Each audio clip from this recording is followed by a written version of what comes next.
reports. Hey, Wayne, what the heck is going on in China? Oh, I tell you what, our audience is going to love this one. So how many years have all of us been saying the geoengineering, the chemtrailing, that they're using HARP and what have you? And you know what? A lot of times people come out and they try to say, well, you know, we're just making this stuff up. Well, folks, listen, there's a bigger 800-pound in the gorilla in the room, and that's China. And they are rapidly now have perfected what they're saying is the ability now to control and to manipulate the weather, Steve. Can you believe this? Well, again, you know, actually, there was actually another report about 3 months ago, and I can't put my hand right on it, but they were also talking about people that believe in chemtrails have a psychosis as well. Remember that? Yeah, yeah. And then that the whole scientific community came out and debunked chemtrails. Remember that statement that came out, and anybody who believes it's crazy? Well, apparently China likes to work with chemtrailing, I guess. I don't know. Well, look how this pollution comes in here in Shanghai. I mean, it actually rolls in like a freaking green fog, right? So I think that what we have to begin to understand, Steve, that there is some things happening. Now, in line with this very same subject matter, look what's happening to Europe. Europe right now is in the midst of this blistering cold wave. I saw a video yesterday from the coast of the Mediterranean in Greece. They were having a freaking blizzard. So we have some weather here that Europe is really getting. And in fact, can you pull up the Neil School map? Okay. So are we at the 10 or where are we at? Let's go to, yeah. 250. Actually, I wanted to see where the, oh, yeah, that's fine. That one works. So Europe, you can see it. Look at, Europe is just getting, that's coming right off of the, right there from the Arctic. Yeah, and again, you know, when you corroborate all these data points, let's call it the jet stream 250 millibar measurement has gone kind of wacky, and we've had validation from meteorologists on that fact. We look at it all the time, and we see all these anomalies. We see all these like very, very late catches on asteroids in our near Earth asteroid report that we did earlier, Wayne.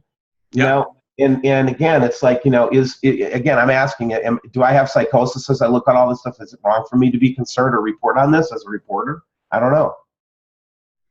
Yeah, it's just kind of just really, we know something is going on, Steve, and we're seeing the effects all over the world. Now, is this climate change? Yeah, it is climate change. Look at that. Sure. And what I wanted to do is just pull up Enel real quick as part of this report, and then we'll look at earthquakes, if that's okay with you. Sure. And what I've got here is, again, this just intense energy. And again, all I'm saying right now is I've got the sun is in the middle of my solar system. Earth is sitting right here, or here, or here, okay? So this is looking from above. This is looking down on the Earth as if the sun is over here. Then this is just looking at all the planets basically following the sun through space, right?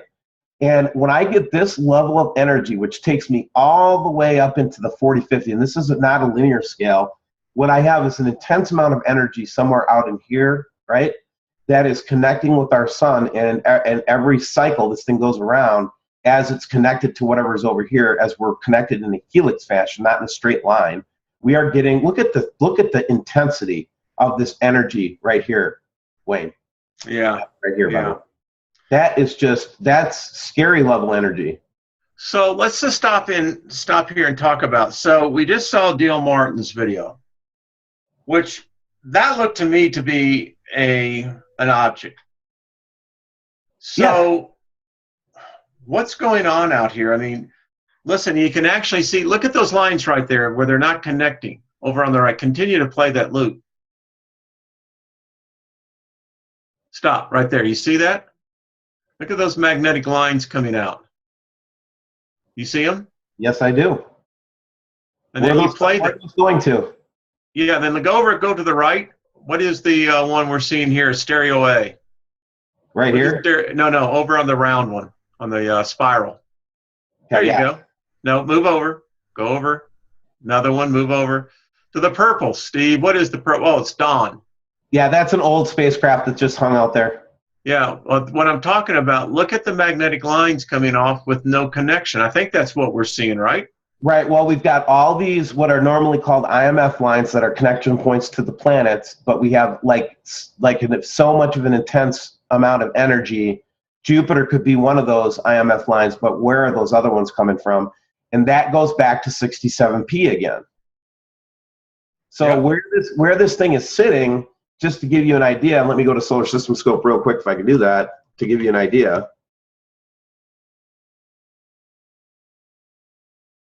Sorry about the delay, Wayne. And let's take it out. I'm starting to sound like a Canadian. All right, let's do this. Let's go ahead and look at 67P. Where is it right now?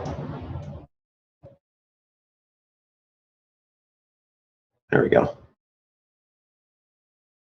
Ah, look what's up by Jupiter, where we're getting all those lines of force. Right there. So is it connecting to Honda? No, Honda. I don't know why everybody keeps talking about Honda, unless Honda and Enki are now the same thing. No, I don't think so. I think they're two different ones. I do too. But again, I'm looking at right now, I'm investigating this.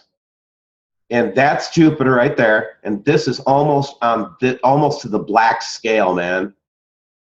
Well, so where are we looking at? Is it beyond Jupiter?